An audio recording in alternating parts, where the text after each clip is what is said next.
ఒక వ్యక్తి కుర్చీలో కూర్చోగానే ఒక దేశం మారుతుందా? 2014 తర్వాత భారతాన్ని చూస్తే ఈ ప్రశ్నకే సమాధానం దొరుకుతుంది.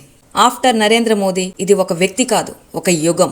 2014 రైల్వే స్టేషన్లో టీ అమ్మిన వ్యక్తి దేశానికే ప్రధానమంత్రి అయ్యాడు. ఇది కేవలం రాజకీయ విజయం కాదు, ప్రజల విశ్వాసానికి వచ్చిన ఫలితం. యూపీఐ, డిజిటల్ ఇండియా భారత్ను భవిష్యత్ దిశగా నడిపించిన అడుగు.